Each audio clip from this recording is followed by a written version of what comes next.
According to the police report, what you just pled to, she was walking with your son in a park and you came up behind her, pulled her by her hair, dragged her by the hair and punched her. So I'm trying to figure out why you hitting on a 14-year-old. 0054, State of Texas versus Angel Montoya. Can I have parties announced for the record for the state? Not done for the state. Defense? Ed Piper from Ms. Montoya. Are you Angel Montoya? Yes, ma'am. Ms. Montoya, I'm showing you what's entitled Court Admonishments and Defendant's Waivers and Affidavit of Admonition. Did you review that document with your attorney? Did you understand it? Did you sign it in all the appropriate places? Yes, ma'am. Did you understand you're charged with injury to a child, bodily injury intentionally or knowingly? That's a third-degree felony. Range of punishment is anywhere from 2 to 10. This case isn't just another routine hearing. Angel Montoya faces accusations of attacking a teenager in broad daylight. A mother, a son, and a shocking act of violence. But what's about to unfold will leave you questioning everything. Showing you the plea bargain page. Did you review that with your attorney? Did you understand it? Yes, ma'am. According to the plea, state is recommending deferred adjudication. There's an affirmative finding of family violence. No contact with Ariana Garza. Did you understand with an affirmative finding of family violence, you're not allowed to own or possess any weapons or ammunition? Yes, ma'am. Did you understand with an affirmative finding of family violence, you're not allowed to be designated as a primary custodial parent? Yes, ma'am. Did you understand that to be the plea? Yes, ma'am. Defense, is that the plea? Yes. Next, I'm showing you outside the agreement. The state is recommending that your community supervision be for a term of 4 years. Did you understand that's a recommendation from the state and the court does not have to follow that recommendation? Yes, ma'am. Then to the offenses charge, how do you plead? Guilty, not guilty, or no contest? State any evidence. Yes, Your Honor. State offer states 1 and attachments. We did review them, no objection. Court will accept into evidence states exhibits 1 and attachments and review the same. All right, after reviewing states exhibits 1 and attachments, the court will find there is sufficient evidence to find you guilty. Court will defer finding you guilty as you've applied for deferred adjudication. Are you proceeding with sentencing? Sure. Anything you might want to say on behalf of your client? Several things. She's 33 years old. This case happened about 3.5 years ago. Since that time, everything's been perfect. It's happened to be the girlfriend of her son, who she thought was leading him down the wrong path. Certainly not handled correctly, but the boy does not date or see the girlfriend anymore. Mom has not seen this girl since that time. She does have full-time employment as a night auditor of a local hotel. She's gainfully employed.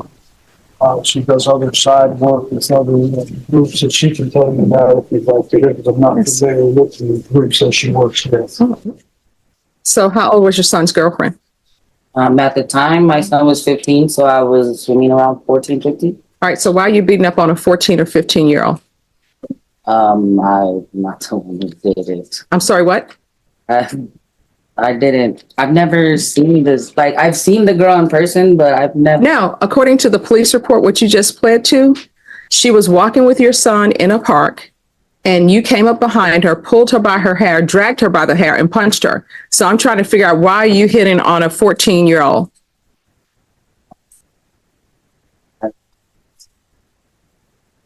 I'm sorry, what? I mean, There's a video according to the police report. it's.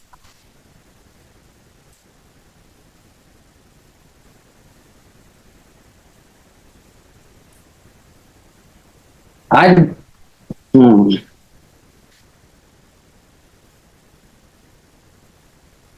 know there's a video. I know it's a blurry video.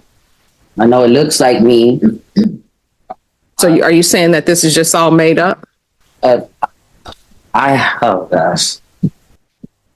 No, if you want a jury trial, we will give you a jury trial. I mean, I don't want it to go bad and make it, and I go to prison for something I didn't do. Well, here's the thing. If you're saying you didn't do this and you want a jury trial, then guess what? In the 187th, I will put cases to trial and we will give you your jury trial. But what I'm reading in the police report, there is a video. And yeah, it's saying that you pulled her hair, you beat her up. Yeah, I'm aware of what she said I did. So your only question is, do you want a jury trial or not? I don't want a jury trial. All right. So then we're back to the point. Why are you pulling on a child's hair?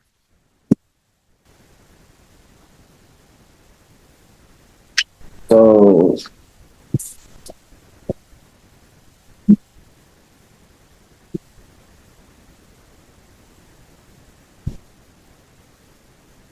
no, I was I was angry. I was really, really upset.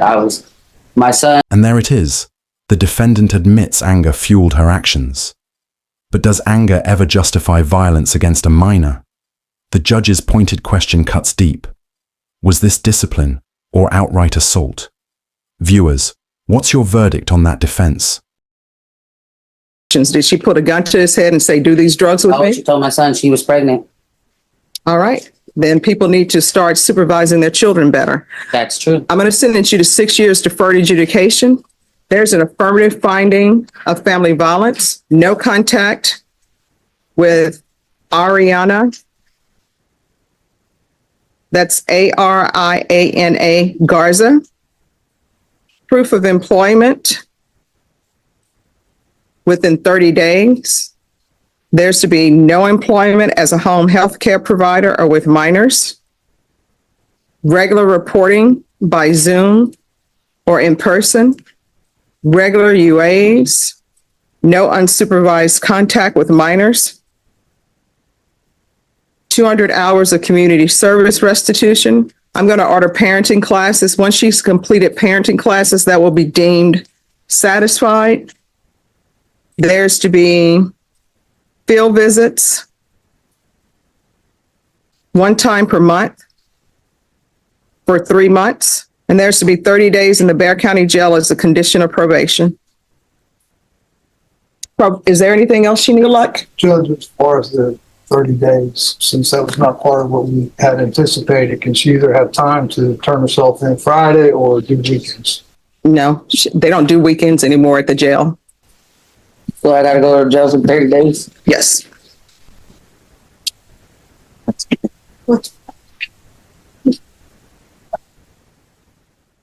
Calling 2022 CR 0054, State versus Angel Montoya. Can I have parties announced for the record for the state, For the state of Texas, for the defense? Attorney Bill Simmons for defense. And are you Angel Montoya? Yes, ma'am. Did you review the document entitled State's Motion to Enter Adjudication of Guilt and Revoke Community Supervision and State's Motion to Supplement Pending Motion to Enter Adjudication of Guilt and Revoke Community Supervision? Yes, ma'am. Are you the same Angel Montoya who's placed on deferred adjudication in 2022 CR 0054 for the offense of injury to a child bodily injury on February 13th, 2024 for a term of 6 years? Is that you? Yes, ma'am. All right, state. Yes, Your Honor, off of state's supplemental pending motion, against adjudication of guilt and revoke probation. Violation condition number 4. In Bexar County, Texas, the defendant, Angel Montoya, did then and there fail to report to the supervision officer as directed for the months of April, May, and June 2025 in violation of condition number 4. How do you plead to that? True or not true? True. I'm sorry? True, sorry. Additionally, Your Honor, on the state's original motion to enter adjudication of guilt, state will waive all of those violations. Any objections? No objection, Your Honor. Did you understand by pleading true to violation of condition number 4, the court could find it true, grant the motion, find you guilty, and sentence you up to 10 years in the prison and up to a $10,000 fine? Yes, ma'am. Knowing that, do you still wish to plead true to violation of condition number 4? Yes, ma'am. Court will find violation of condition number 4 true. Is there a proposed agreement? There is, Your Honor, and Yeah. that is for the motion to be denied to allow the defendant to apply for felony drug court. Should she be accepted to that, then fine. Should she not be accepted to that, then alter and amend conditions of her current probation to add SATIF followed by SATIF aftercare. All right. Why isn't she reporting? Your Honor, is the court inclined to hear testimony? Because they have one witness as well. Yes, I want to know why she's not reporting. If I could, and then we'll call her, Judge. Sure. Okay. If I could call Leslie Banderas. Right. Hello, could you raise your right hand? Yes, ma'am. Do you solemnly swear or affirm the testimony you give will be the truth and nothing but the truth, so help you God? Yes, ma'am. All right, you can lower your hand, state your name for the record. Leslie Valderas. All right. Counsel, you may proceed. Ms. Banderas, how long have you known Ms. Montoya? All right. All her life. And you're familiar with her legal situations that she's been involved with, correct? Notice the legal pivot here. By pleading true to missing probation check-ins, Angel exposes herself to a possible 10-year prison sentence. Deferred adjudication is fragile. One slip, and the court's mercy can instantly vanish. Would you risk it? How we deal with the formerly incarcerated and their families by, providing resources or guidance into the right direction. And the reason I'm asking this is that so that you have some understanding of Ms. Montoya's, what she's dealing with. Yes, And so you had mentioned you deal with the formerly incarcerated. yes, When she had gotten up, she was on a parole, is that correct? yes, And but she did. Bottom line, you deal with a lot of people in these situations, correct? yes, Would you say that she was putting her best foot forward to try to be in compliance with her parole and the new probation that she had received? yes. From what I saw, she was completing, going to classes, and correspondence with her probation and her parole officer. We were even getting visits. She was getting visits to homes. So she, as far as I know, they were good visits, as far as I'm going over there. I'll pass the leadership. Any questions? Just a few questions. I'm sorry, I didn't catch your name. Leslie Valderas. Ms. Banderas? Valderas. Valderas. And how long did you say you've known Ms. Montoya? I've known her all her life. All her life. So since you were children, you guys grew up together, I guess? I'm her mother. Oh, you're her mother. I'm sorry. I didn't hear that part too. All right. So you being her mother, are you aware of the issues she's been having with substance abuse? Yes, I've been aware as far as what she was, I guess, smoking. Okay. How, to your knowledge, how long has she been abusing drugs or smoking, as you say? I'm not even gonna lie to you. When my kids didn't even start messing up their life after they moved out of the house after the age of 18. Okay, so- She's always I've never had problems with her in school, anything like that. She graduated, Yeah. even had a scholarship to go to college. Mhm. She was good, so. All right. So after adulthood is when these issues started to come down. Sorry to interrupt. Sorry to interrupt. You're recommending that she be continued? Correct. All right. So here's my question for her. Either she wants to be on probation or not. She's not going to be released today. She's going to safety. If she doesn't want to go to safety, then she's going to be revoked. I believe the recommendation was SATIF, or no, safety. It's sad, but based upon the stipulations that were entered into and what she did, obviously there are major drug issues, and this is more than just, I think, can be taken care of by SATIF, because let me just tell you the reason why I say that. She's looking at 10 years in the prison. She has some choices to make. Either I use drugs, and potentially could go to prison for 10 years, or either I don't. And she made the choice. I'm going to use. So that tells me that her thought processes are not where they should be, and that she's in the throes of her addiction. So I'm going to give her. The judge doesn't mince words. Probation or prison. No middle ground, no loopholes. It's a chilling reminder. Addiction and missed obligations aren't just personal struggles here. They're legal landmines. Imagine being given that choice under courtroom pressure. What would you do? Regardless of what the case is, every individual needs help. No. They're going to give her help if she wants it. So let me have you step back, and I'm going to ask her what she wants. And Your Honor, so we're saying that there's no option for her to at least be interviewed by a felony drug court? Felony drug court is probably not going to accept her. I'd say 98% because of these charges and the underlying facts that are in these stipulations. So you have a choice. If you want, and these are the only two choices, there are no other choices. So there's no third choice. One, I can continue you. I will continue you and sentence you to safety. Or two, I will revoke you and sentence you to 5 years in the prison. Okay, but that interferes with my parole that I'm already on. And I'm good on parole. I go to all my classes. I pass all my drug tests. Even some of the drug tests that I've come out negative as far as on probation, I've passed on parole. I'm getting help. I go to behavioral therapy. I go to therapy, psychiatrist. I'm on my depression, anxiety pills and everything like that. I'm on a mood stabilizer now that I'm in Bear County. Like I'm See, these are things that people need to do when they're not I in was custody. doing that before custody. I have proof that I was doing that before custody. I went to university, I got into behavioral classes, I got into therapy. When I went to my TAP evaluation, I asked for the intensive outpatient drug course because I told her I felt like I needed the help. And if I may, Judge, we did verify that with probation. She was only one class away from intensive outpatient, but I think the big thing is that they wrote her glowing reviews. They said she was doing a very good job. That's in the notes. It's also reflected in the court summary. Any objections to the court reviewing the court summary? No, Your Honor. Mistake. All right, in reviewing the court summary, it says that once she just found out she had a warrant, she didn't report anymore. Yes, Your Honor, I believe, but it's also under the, if I could see it. What I was just specifically referring to was in their justifications.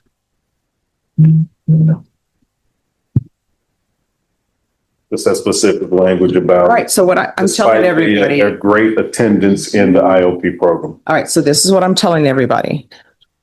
They 99%. There's a 1%, maybe they'll. Here's the turning point. Drug court versus Safe P, a prison-based rehab program.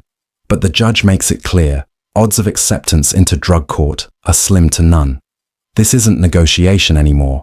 It's survival through compliance or years behind bars. You know, I'll send her to felony drug court, but I'm telling you, felony drug court is not going to accept her. There's a 99% chance they won't accept her. If they don't accept her, she's going to Safe P. So those are the choices. There are no other choices. Yeah, I understand this. So, can I have 30 seconds, Judge? Yes. Counsel? Yes, Your Honor. If we could, about how long do we think the felony drug court referral would take? Because They'll probably have it done by next week.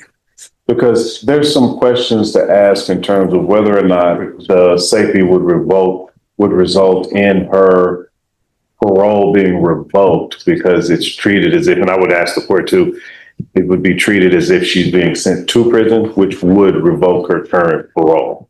That's a question that I would like to know because I'm not putting it in front of my thoughts. I'm not sure if that's.